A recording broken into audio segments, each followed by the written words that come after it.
Hello guys, welcome back to the another video. आज की इस वीडियो में हम बात करेंगे डिमांड और सप्लाई क्या है और इसको हमें कैसे अपनी ट्रेडिंग में यूज करना है। देखिए, डिमांड सबसे पहले समझिए है क्या, फिर हम बताएंगे आपको कैसे मार्क करना है। देखिए, डिमांड वो एरिया होता है जहां से हमें एग्रेसिव बाइंग मिलती है। जहां से भी हमें एग्रेसिव बाइंग मिलेगी वो मेरा डिमांड होता है, और जहां से भी एग्रेसिव सेलिंग मिलती है वो हमारा सप्लाई होता है। यानी aggressive buying and selling areas को आइडेंटिफाई करना डिमांड और सप्लाई कहलाता है। ये आप समझ गए कि डिमांड सप्लाई क्या है।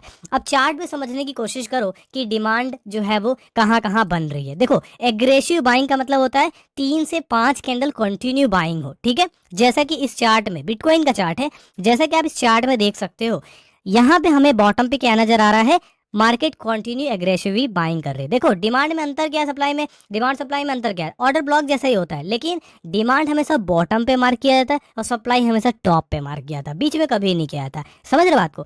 तो देखो यहाँ पे कैसे मार्क करना है। यहाँ पे तुम देखोगे ना, तो ये देखोगे तो काफी अच्छी बाइंग हो रही है, 1 2 3, तो कंटिन्यू यहाँ पे बाइंग हमें देखने को मिली। इसका मतलब ये हमारा डिमांड है। क्यों? क्योंकि यहाँ पे 3 से 5 कैंडल कंटिन्यू बनी है। डिमांड हमें मार्क कैसे कर रहा है, हमें पूरी लास्ट जो निगेटिव कैंडल है उसको यहाँ पे पूरी मार्क कर लेना है। ये चीज का ध्यान रखना है कि जो लास्ट कैंडल है वो पूरी तरीके से मार्क होनी चाहिए।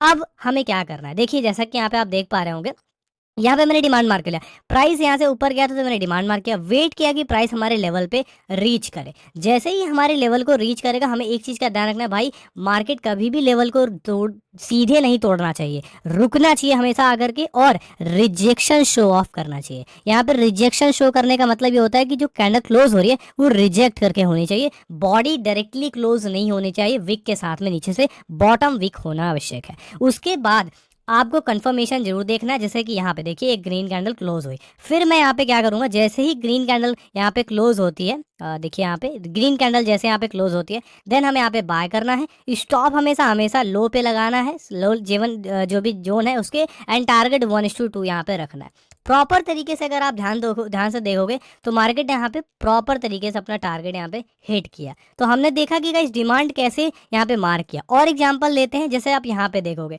यहाँ पे भी सेम चीज दिख रही, मार्केट एग्रेसिव ऊपर गई, फिर यहाँ पे पुल बैक लिया और फिर प्राइस यहाँ पे ऊपर गया। सो जो एग्रेसिव बाइंग हुई उस एरिया को आपने मार्क किया।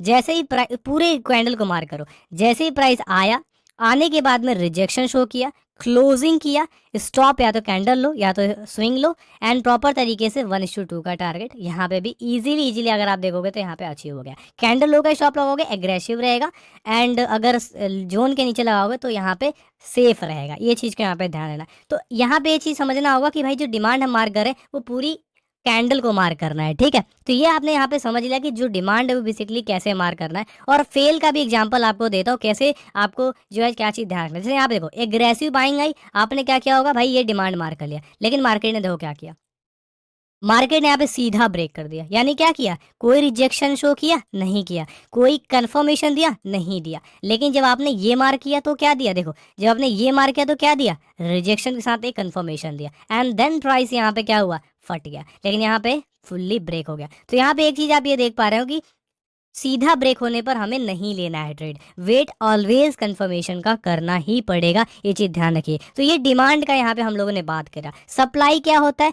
जब हमें सप्लाई में क्या देखना होता है, एग्रेसिव सेलिंग एरिया आइडेंटिफाई करना होता है। जैसे कि आप इस एग्जांपल में समझ सकते हो, यहाँ पे अगर आप देखोगे तो लगातार हमें 3 4 5 कैंडल सेलिंग में देखने को मिली, यानी यहाँ पे सेलर बैठे हुए हैं, तो ये एग्रेसिव सेलिंग एरिया है, ठीक है, just aggressive selling area. Wait क्या करना है, वेट करना है कि प्राइस यहाँ पे रीच करे और कुछ रिजेक्शंस दे और कॉन्फर्मेशंस भी दे।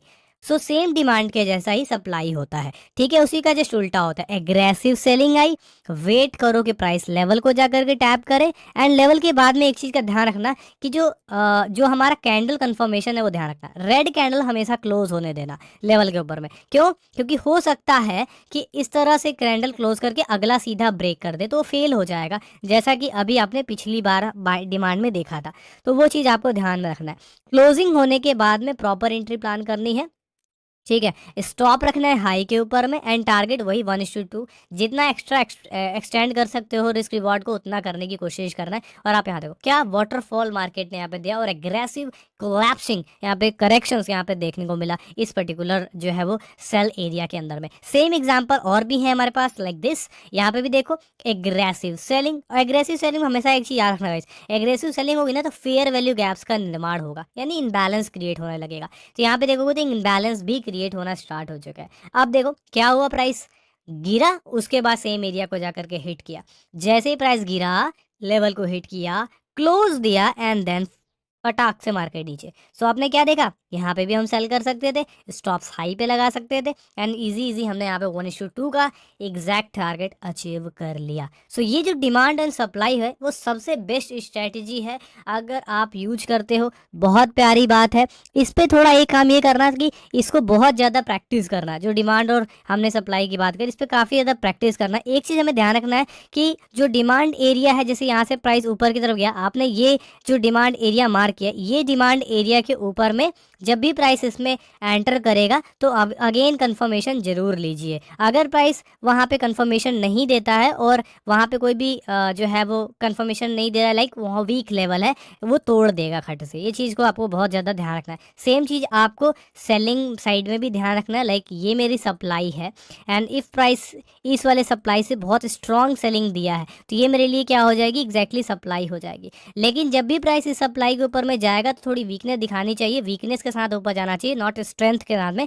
एंड यहाँ से मुझे कुछ प्राइस एक्शन देना चाहिए लाइक रेड कैंडल, तभी मैं यहाँ पे प्रॉपर सेल करूंगा। अदरवाइज हो सकता है कि वो जस्ट एक ट्रैप हो और विदाउट कंफर्मेशन आप एंटर करोगे, डायरेक्टली ये फेल कर सकता है। तो ये दो चीज़ें जो बहुत बड़ी हैं, इन दो चीज़ों को बहुत ज़्यादा ध्यान रखना है डिमांड एंड सप्लाई की कॉन्सेप्ट के अंदर में। और ये सबसे आसान तरीका है डिमांड और सप्लाई पे ट्रेड करने का। और ये जो तरीका मैंने आपको समझाया, मुझे लगता है बहुत ही बढ़िया और दुनिया का सबसे ईजीएस्ट वे है टू मेक मनी। या तो हम यहाँ पे बहुत सिंपल तरीके से समझ चुके हैं कि किस तरह से हमें डिमांड सप्लाई को मार करना है और विदाउट एनी कंफर्मेशन ट्रेड नहीं लेना है। ये चीज़ को ध्यान रखना है। इस कंडीशन को आप जो है पूरा ध्यान दीजिएगा, विदाउट एनी कंफर्मेशन नहीं लेना है। ग्रीन कैंडल कंफर्मेशन दे तो लेना है, रिजेक्शन शो करे तो लेना है, डायरेक्ट ब्रेकआउट होता है या डायरेक्ट ब्रेकडाउन, वहाँ पे अग्रेसिव घुसने की जरूरत नहीं है। बाकी ट्रेंड आपको लोअर लो से दिखेगा तो सेल करना है, जब भी लोअर लो से दिखेगा तो सेल देखना है, जब भी प्राइस हायर हाई से दिखेगा तो बाई करना है। जैसे यहाँ पे देखोगे तो ऑलरेडी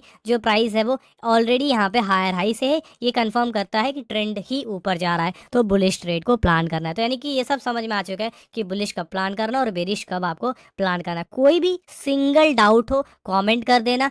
मुझे नहीं लगता है कि कोई डाउट बची होगी आपकी, लेकिन अगर कोई डाउट बचती है तो मैं अगली जो है वो वीडियो में कवर कर दूंगा। ठीक है, थैंक यू सो मच इस वीडियो को यहाँ तक देखने के लिए। आई होप आपका ये कंसेप्ट जो बहुत ही यूनिक और बहुत ही इंपॉर्टेंट कंसेप्ट है डिमांड एंड सप्लाई, ये आज आपका कंफर्म हो गया है। और इसके ऊपर में प्लीज़ ट्रेड करिए, समझिए और लगातार प्रैक्टिस करिए और आगे बढ़िए। ठीक है, थैंक यू सो मच।